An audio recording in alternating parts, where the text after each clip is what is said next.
Glória a Deus. Vamos então passar para o Ministério da Palavra. Hoje nós vamos falar sobre a vida do nosso irmão Estevão, o diácono Estevão, o primeiro mártir depois de Jesus, é claro.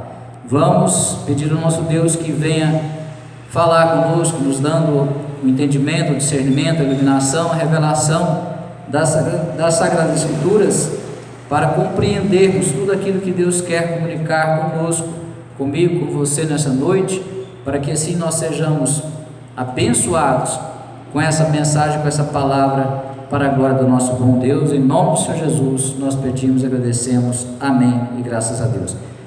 Atos capítulo 6, versos 1 a seguir, nos diz assim o nosso Deus na sua palavra: Ora, naqueles dias, multiplicando-se o número de discípulos, houve uma queixa entre eles. Os judeus helenistas protestaram contra os judeus de fala hebraico-aramaica, porque suas viúvas não estavam sendo atendidas na distribuição diária de alimentos. Então os 12 reuniram todos os discípulos e propuseram: não é sensato negligenciarmos o ministério da palavra de Deus a fim de servir às mesas. Portanto, irmãos, escolhei dentre vós 7 homens de bom testemunho, cheios do Espírito e de sabedoria, aos quais encarregaremos deste ministério. Quanto a nós, nos devotaremos à oração e ao ministério da palavra. Vamos seguir lendo os próximos versículos. Tal proposta agradou a todos.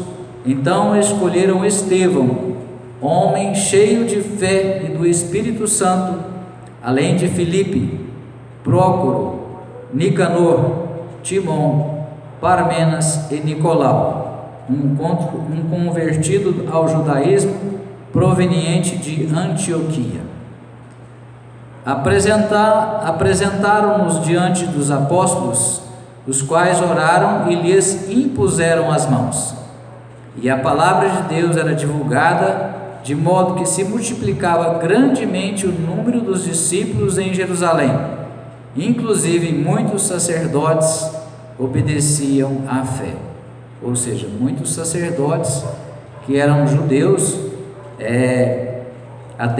adeptos do judaísmo, eles se converteram a Cristo. A bem da verdade, ali naquele momento, ainda não se falava em cristianismo, mas nem a maioria deles não creram que Jesus era o Cristo, era o Messias.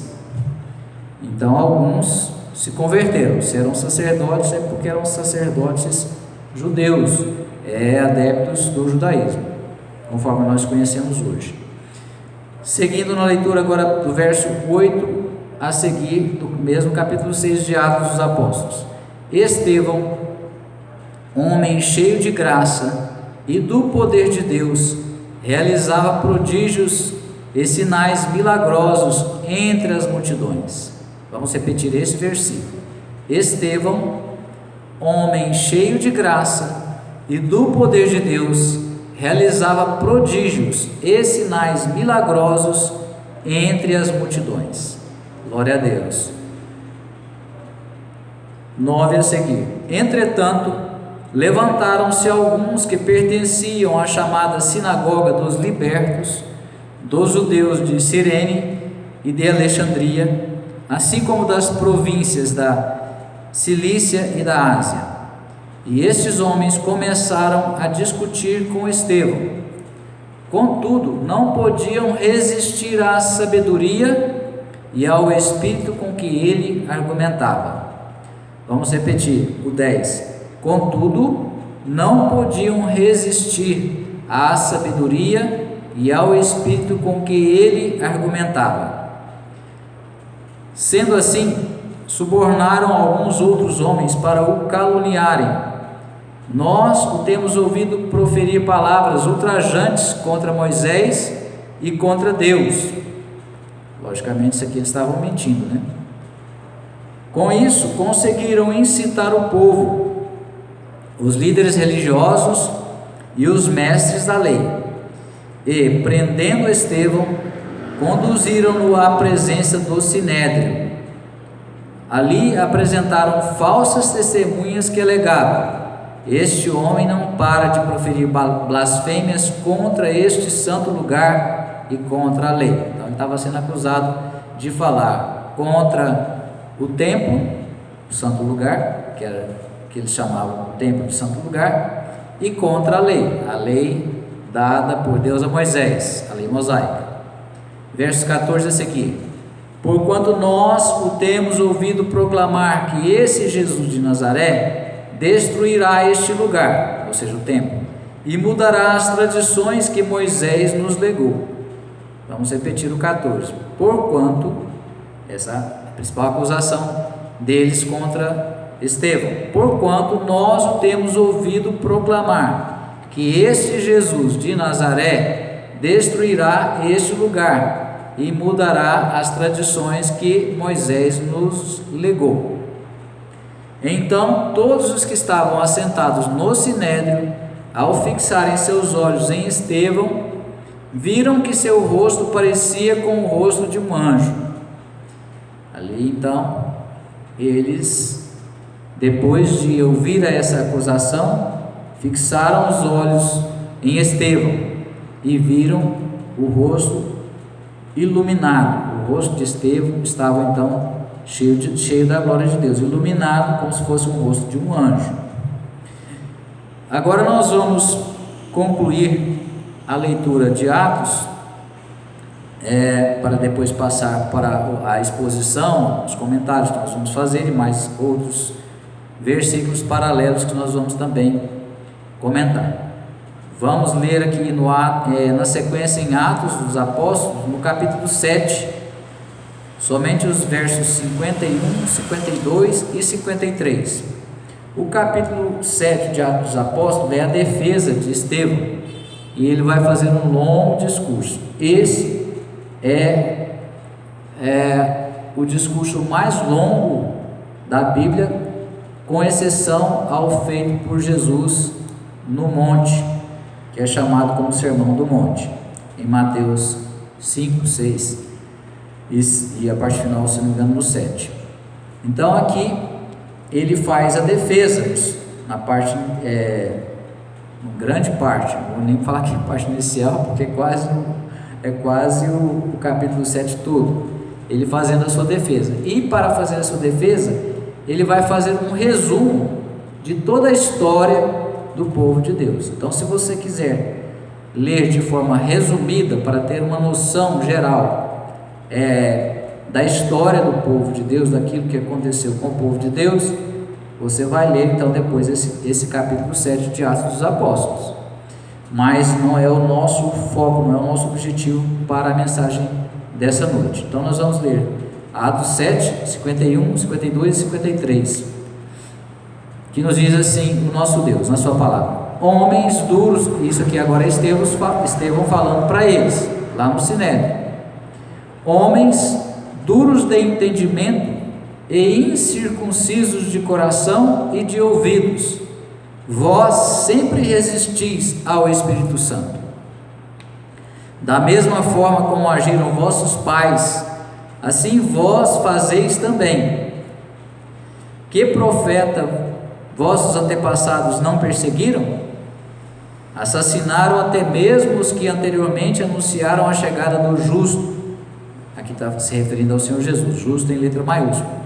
Assassinaram até mesmo os que anteriormente anunciaram a chegada do justo, do qual agora vos tornastes traidores e homicidas.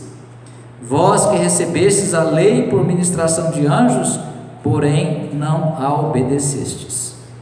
Olha só, vamos repetir então esses 3 versículos. É a parte final aqui da defesa de Estevão. Homens duros de entendimento e incircuncisos de coração e de ouvidos, vós sempre resistis ao Espírito Santo. O que Estevão está falando para eles? Vocês não obedecem a Deus. Em outras palavras, está resistindo ao Espírito Santo, está resistindo ao próprio Deus. Homens duros de entendimento, ou seja, coração duro, endurecido. O nosso coração ele tem que ser sempre maleável para Deus, tem que estar sempre pronto para obedecer a Deus, sempre disposto a obedecer, a agradar a Deus. E incircunciso de coração e de ouvido. Incircunciso significa que não se converteu, porque o incircunciso era aquele que ainda não tinha sido circuncidado, e a circuncisão era um ato semelhante ao batismo hoje, com o qual a pessoa, ela realizando aquele ato, ela declarava que ela iria se sujeitar à lei de Deus, passaria então a ser obediente à lei de Deus, dada ao povo através de Moisés, aos judeus, e também de ouvidos, ou seja, eles não estavam dispostos a ouvir, nem sequer a ouvir aquilo que Deus tinha para falar com eles. Vós sempre resistis ao Espírito Santo. Então olha só o que Estevão estava falando para esse povo. A cúpula, a cúpula governante dos judeus lá no Sinédrio, era a cúpula ali que governava a religião do povo judeu. No templo existiam os sacerdotes, tinham vários ministros ali, cada um com as suas funções. O Sinédrio era como se fosse lá hoje, por exemplo, no nosso país nós temos um presidente e temos os ministros que fazem parte do governo, junto com, lado a lado ali com o presidente. É algo semelhante. Ali eles que governavam o povo, eles que aplicavam as leis, julgavam as causas, enfim, eles que tinham a última palavra em relação a tudo que dizia respeito ao povo judeu. Na parte final do 51 diz assim: da mesma forma como agiram vossos pais, assim vós fazeis também.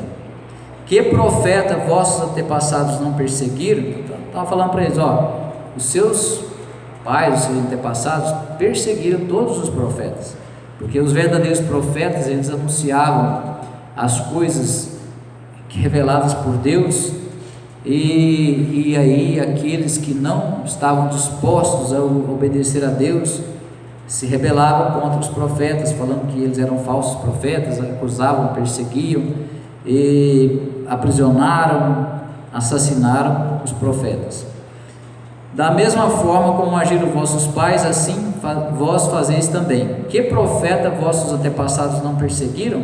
Assassinaram até mesmo os que anteriormente anunciaram a chegada do justo, que é o Senhor Jesus, do qual agora vos tornastes traidores e homicidas. Estevão que agora acabou de acusar a eles pela morte do Senhor Jesus, pelo julgamento injusto e pela morte do Senhor Jesus Cristo, do qual agora vos tornastes traidores e homicidas. Está se referindo ao Senhor Jesus. O justo é o Senhor Jesus. Então eles traíram a Jesus e o assassinaram.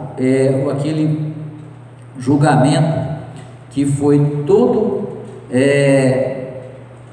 injusto, que foi uma fraude jurídica, vamos dizer assim, porque a acusação era injusta, e eles distorceram as palavras de Jesus, condenaram Jesus por aquilo que ele não tinha feito ou não tinha falado, como se assim ele tivesse feito, e eles então foram responsáveis pela morte do Senhor Jesus.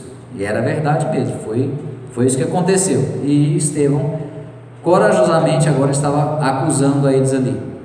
53. Vós que recebestes a lei por ministração dos anjos, porém não a obedecestes.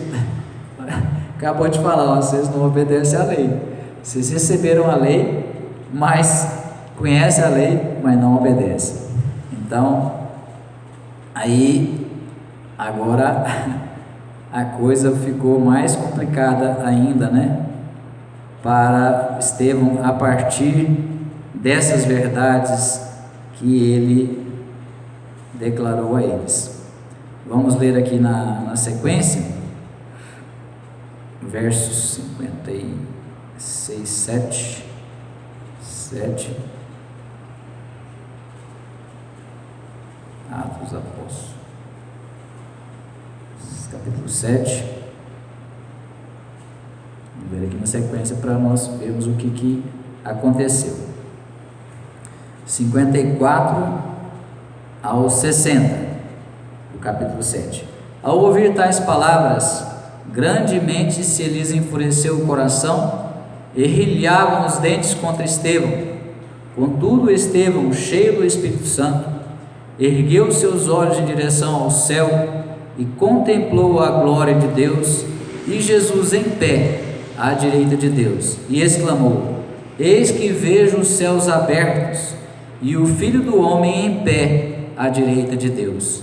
Então eles taparam os ouvidos e aos berros atiraram-se todos contra ele, e arrastando-o para fora da cidade, o apedrejaram. As testemunhas deixaram suas roupas aos pés de um jovem chamado Saulo. Assim, enquanto apedrejavam Estevão, este declarava em oração: Senhor Jesus, recebe o meu espírito. Então caiu de joelhos e clamou em alta voz: Senhor, não lhes atribuas este pecado. E tendo dito estas palavras, adormeceu, isto é, morreu. Então esse foi o desfecho então final da vida de Estevão, perdão. Veja, eles então ficaram furiosos, né? Se enfureceram o coração, até ficaram tão irados, tão furiosos, que até rilhavam os dentes contra Estevão. E eles o arrastaram para fora do templo, para fora da cidade, e o mataram por apedrejamento. E eles ali cometeram também um crime, até mesmo proibido pela lei de Roma, porque segundo a lei romana, os judeus não poderiam executar nenhuma sentença de morte, e essa execução estava a cargo do Império Romano. Foi assim que aconteceu com o Senhor Jesus. Jesus foi acusado lá no Sinédrio, foi condenado pelo Sinédrio, mas foi levado para ser executado diante de Pilatos. Pilatos então é que ficou como governador romano responsável pela execução da sentença contra Jesus, e assim se fez, assim se deu. Já com relação a Estevão, eles ficaram tão irados que eles não se deram ao trabalho de sequer obedecer à lei de Roma. Eles mesmos assassinaram a Estevão. E olha o comportamento de Estevão, quanto é semelhante ao do Senhor Jesus. Ele primeiro, aqui no 55 diz assim: Contudo, Estevão, cheio do Espírito Santo, ergueu os seus olhos em direção ao céu e contemplou a glória de Deus e Jesus em pé à direita de Deus, e exclamou: Eis que vejo os céus abertos e o Filho do Homem em pé à direita de Deus. Então eles taparam os ouvidos e aos berros atiraram-se todos contra ele, o levaram para fora da cidade. 59. Assim, enquanto apedrejavam Estevão, este declarava em oração: Senhor Jesus, recebe o meu espírito. E no 60. Então caiu de joelhos e clamou em alta voz: Senhor, não lhes atribuas este pecado. E tendo dito essas palavras, adormeceu. Veja que foi muito semelhante ao que aconteceu com o Senhor Jesus ali, nos seus últimos instantes de vida. Ele também orou a Deus para que Deus não imputasse pecados àqueles que o levaram para a cruz e que estavam executando a sua sentença de morte.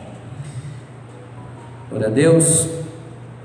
Lucas 23, 34 diz assim: Apesar de tudo, Jesus dizia: Pai, perdoa-lhes, pois não sabem o que estão fazendo.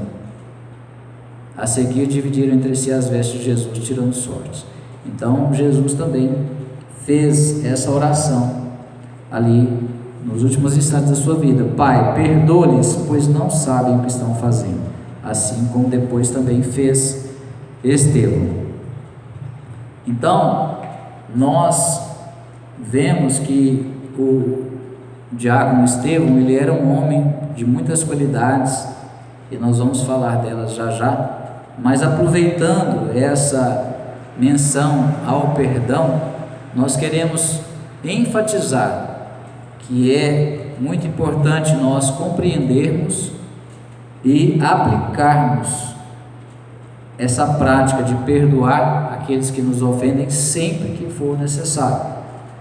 Olha o que o Senhor Jesus ensinou, além desse exemplo que ele deu ali no seu último instante de vida, perdoando aqueles que o estavam matando, que estavam injustamente acusando, condenando e executando a sentença de morte. Ainda ele diz, na oração conhecida como modelo, em Mateus 6,12, ele nos ensina a orar assim: perdoa-nos as nossas dívidas, assim como perdoamos aos nossos devedores. Perdoa-nos as nossas dívidas, assim como perdoamos aos nossos devedores. Aqui poderia muito bem ser na ordem inversa, né? Porque se nós queremos receber o perdão de Deus, nós precisamos também perdoar. Então, da mesma forma como nós pedimos perdão a Deus, nós precisamos perdoar aos nossos devedores. Então, se nós perdoarmos aos nossos devedores, nós poderemos receber o perdão de Deus, mediante o nosso arrependimento, a nossa confissão. Amém? Veja nos versos ainda de Mateus 6, versos 14 e 15: pois se perdoardes aos homens as suas ofensas, assim também vosso Pai Celeste vos perdoará. Entretanto, se não perdoardes aos homens, tampouco vosso Pai vos perdoará as vossas ofensas. Vamos repetir? Pois se perdoardes aos homens as suas ofensas, assim também vosso Pai Celeste vos perdoará. Ou seja, se nós perdoarmos, o nosso Pai também, da mesma forma, nos perdoará. Entretanto, se não perdoardes aos homens, tampouco vosso Pai vos perdoará as vossas ofensas. Então, às vezes a pessoa não perdoa e causa um sério problema, porque ela está impedindo Deus de perdoá-la também. Causa uma barreira, causa um obstáculo, um impedimento para que ela também seja perdoada. Deus talvez está querendo perdoar você ou quem quer que seja, mas se você não perdoar aquele que te ofendeu, você está impedindo Deus, porque está na palavra, é uma condição. Se eu quero receber o perdão de Deus, eu também preciso perdoar o meu irmão, aquele que me ofendeu. Se eu não perdoar, eu também não serei perdoado. Foi isso que Jesus ensinou. Então, as nossas bênçãos ficam retidas por falta do perdão. E outra, gera também maldição, porque quando nós não perdoamos, nós estamos pecando. E todo pecado gera maldição, porque aí, além de impedir o recebimento da bênção, ainda ficamos sujeitos à ação do diabo. O diabo, que é o nosso acusador, ele passa a ter legalidade para agir contra nós, enquanto nós permanecermos no pecado. Então, por isso que nós devemos sempre orar, sempre estar examinando nós mesmos, sempre vigiando e orando. E toda vez que nós identificarmos, reconhecermos, formos constrangidos pelo próprio Espírito Santo, que nós erramos, que nós pecamos, temos que buscar o arrependimento. Muitas vezes a gente não, dependendo da situação, a gente até tem dificuldade para se arrepender, porque a gente tem a tendência a se justificar. Então, enquanto você estiver querendo justificar o seu erro, você vai permanecer no erro. E enquanto você permanecer no erro, você não será perdoado. Então, nós temos que ter compreensão disso. É muito simples, mas é uma verdade inquestionável. É a lei de Deus, não tem como. É a palavra de Deus, não tem como você querer distorcer. Não, mas eu tinha razão, por isso, por aquilo. Você pode apresentar 1 milhão de razões para Deus. Não, mas eu já orei a Deus, eu já falei com Deus, eu já me acertei com Deus, porque eu expliquei para Ele os meus motivos. Mas meu irmão, minha irmã, não adianta. Se você não perdoar, não importa, você pode ter sido injustiçado. Quer mais injustiçado que foi Jesus? Quer mais injustiçado que foi Estevão? E eles perdoaram.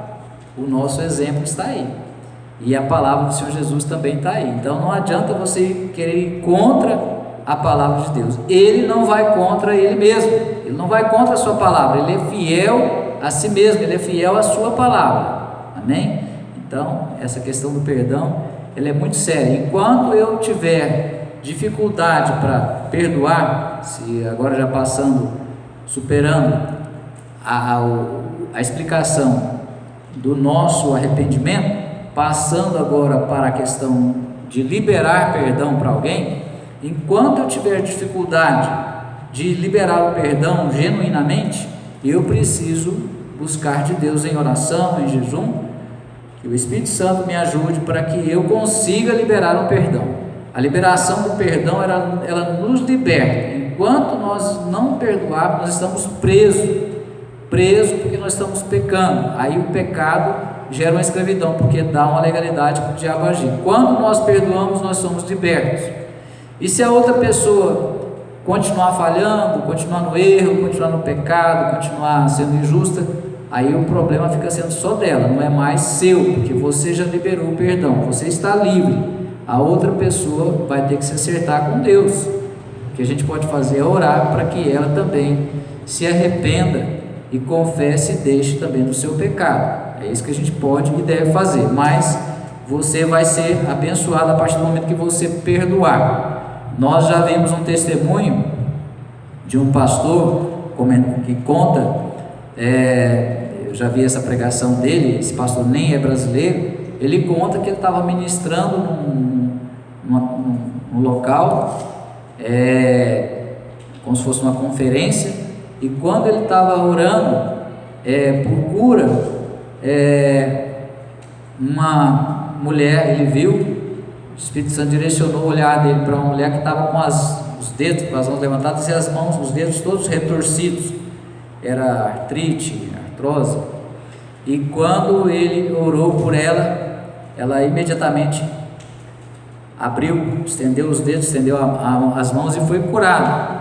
E logo em seguida o Espírito Santo falou para ele falar para ela, transmitir para ela que ela deveria perdoar. Na mesma hora que ele falou que ela deveria perdoar, ela gritou, e quando ela gritou, os dedos dela voltaram a travar novamente. Ou seja, ela não queria perdoar. E porque ela não queria perdoar, a enfermidade permaneceu. Nós não sabemos depois o que aconteceu, mas é uma prova, uma evidência de que o perdão é muitíssimo importante.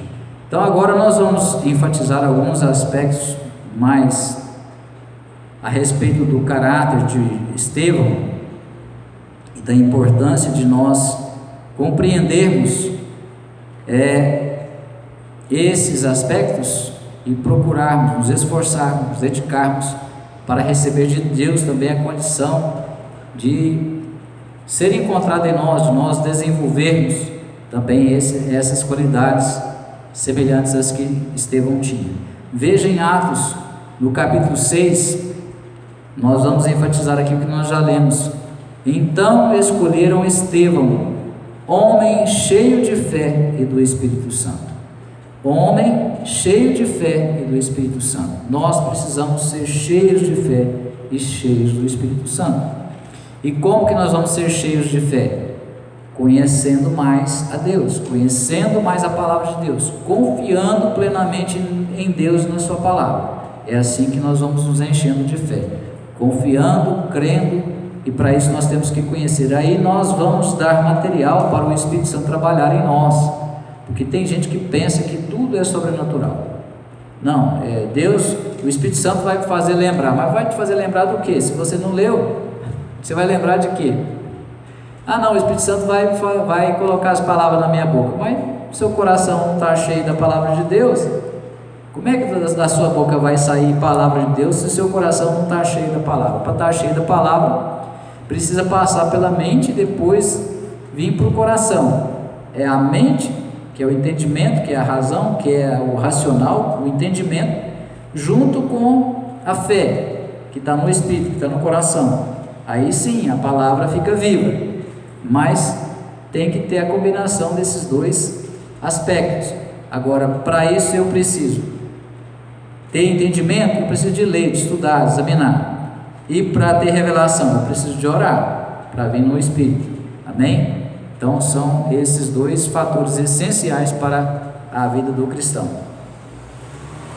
E nós então precisamos de nos encher do Espírito Santo, porque diz aqui que ele era um homem cheio de fé e do Espírito Santo.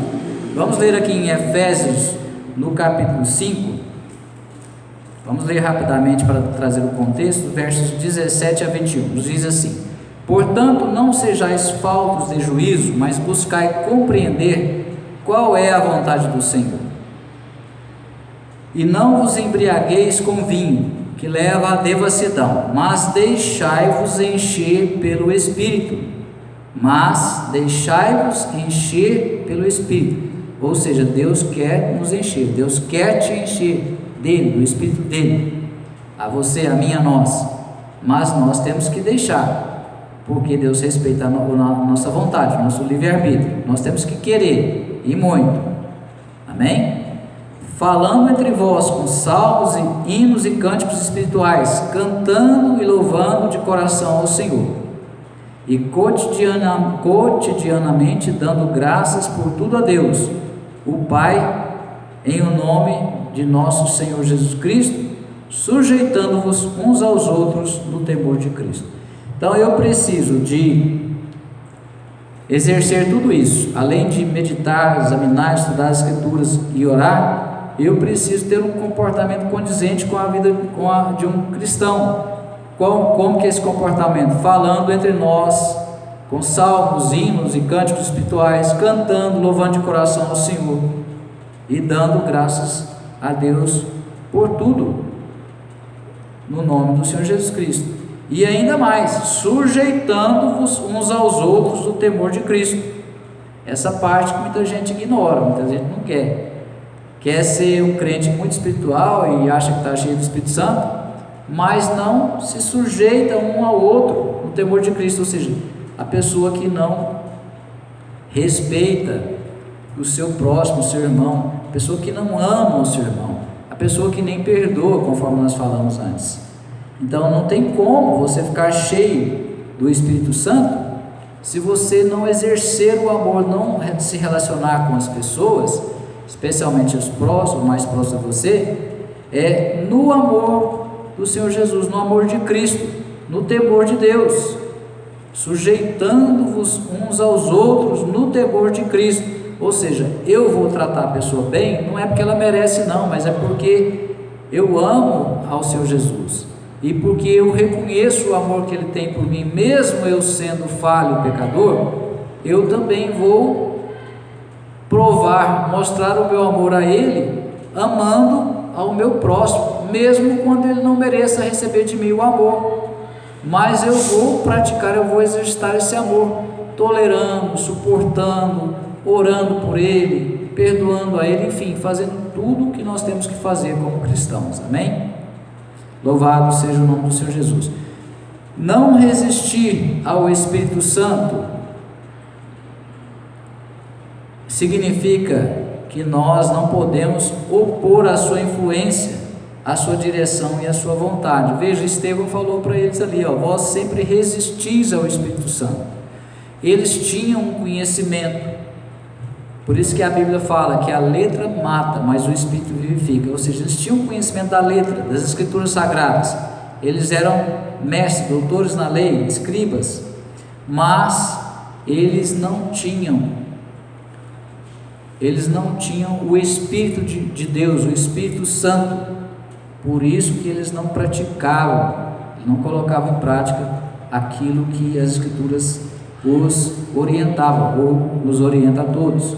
Então eles eram resistentes ao Espírito Santo, porque eles não se deixavam guiar pelo Espírito Santo, eles não eram obedientes a Deus, e eles não buscavam fazer, agir, viver segundo a direção do Espírito Santo.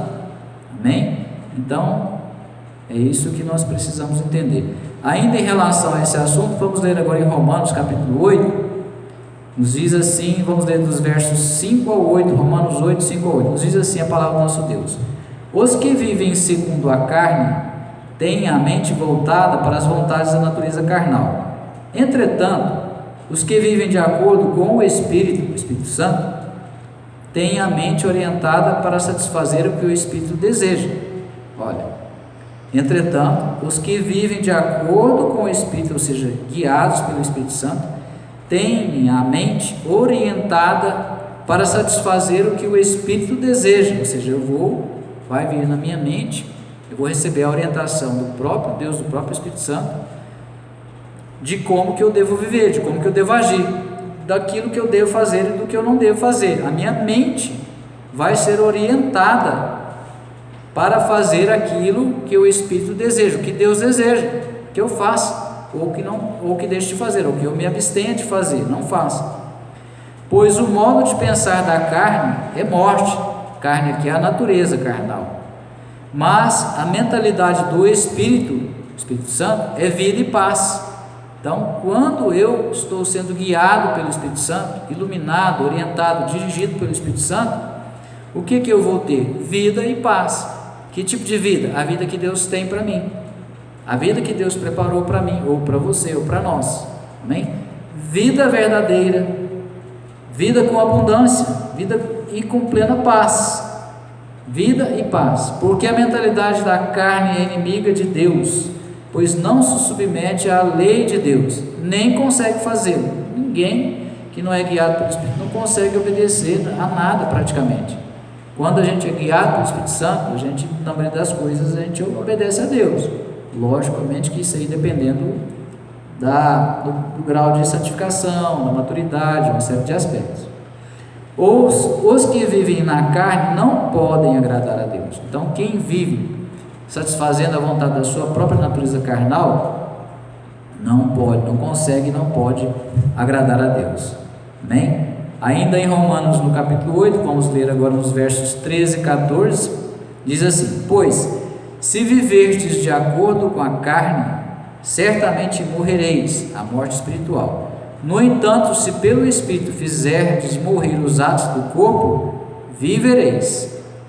Porquanto todos os que são guiados pelo Espírito de Deus são filhos de Deus. Porquanto todos os que são guiados pelo Espírito de Deus são filhos de Deus.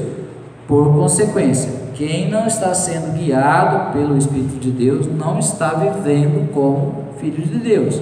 Quem já nasceu de novo é filho de Deus, mas não está se comportando como filho de Deus.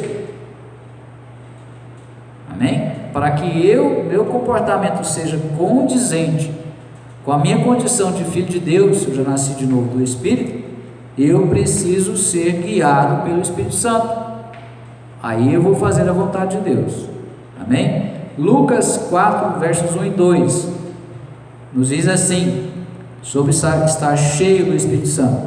Nos diz assim, Lucas capítulo 4, versos 1 e 2: pleno do Espírito Santo, totalmente cheio, pleno do Espírito Santo, retornou Jesus do Jordão e foi conduzido pelo Espírito Santo ao deserto, onde enfrentou as tentações do diabo por 40 dias. Durante todos esses dias não comeu nada, e ao fim desse período estava faminto. E foi assim que ele venceu as tentações e foi aprovado para dar início ao seu ministério. Amém?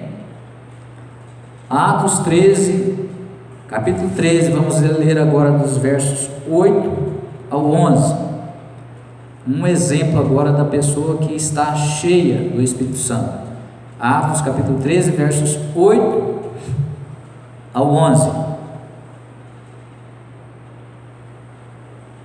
No entanto, Elimas, o mago, pois é assim que se traduz o nome dele, opunha-se a eles, tentando desviar o procônsul da fé. Contudo, Saulo, traduzido é Paulo, cheio do Espírito Santo, olhando atentamente para Elimas, o repreendeu, dizendo: Tu estás cheio de toda mentira e malignidade, filho do diabo, inimigo de tudo que é justo. Quando cessarás de perverter os retos caminhos do Senhor? Para que saibais que a mão do Senhor é contra ti, ficarás cego a partir de agora, e não verás a luz do sol por algum tempo. E no mesmo instante, Elimas sentiu como se um nevoeiro o encobrisse, e seus olhos ficaram em trevas. Então, tateando, rogou a quem o pudesse guiar pela mão. Ficou cego na mesma hora, segundo a palavra do apóstolo Paulo. Então, ali, esse é um exemplo dessa situação. Esse mago, ele estava atrapalhando a obra de Deus, estava atrapalhando a pregação, o ensinamento de Paulo ali junto ao procônsul, que era a autoridade máxima ali naquela cidade, naquela região onde Paulo estava fazendo a obra de Deus. Então, através do procônsul, muitas vidas poderiam ser alcançadas, ou não. Então, se Paulo, melhor dizendo, já convertido a Paulo, não tivesse agido ali de pronto para repreender aquele mago, Elimas, ele iria impedir, atrapalhar a obra de Deus. Então foi com esse objetivo que Paulo então agiu daquela forma. E ele estava cheio do Espírito Santo e teve a revelação do que ele estava fazendo, porque o Elimas, ele não estava fazendo isso assim abertamente, não, ele estava fazendo isso, como se diz, nos bastidores. Paulo ia lá e anunciava, falava, pregava para o procônsul. Depois o Elimas ia lá em outro momento diferente e desvirtuava tudo aquilo que Paulo estava ensinando para o procônsul. Então ele estava ali fazendo o papel do diabo mesmo. Por isso que aconteceu isso com ele. Então, nós podemos ver pela leitura que Estevão, ele era esse homem então, cheio de fé, cheio do Espírito Santo. E ainda quando eles foram escolher aqueles 7 homens, nós também vimos quais qualidades que foram que eles precisavam ter. Olha lá, vamos voltar agora no capítulo 6 de Atos, o verso 5. Escolheram Estevão, homem cheio de fé e do Espírito Santo. Depois os 6 e os 7. Não, melhor dizendo, 8.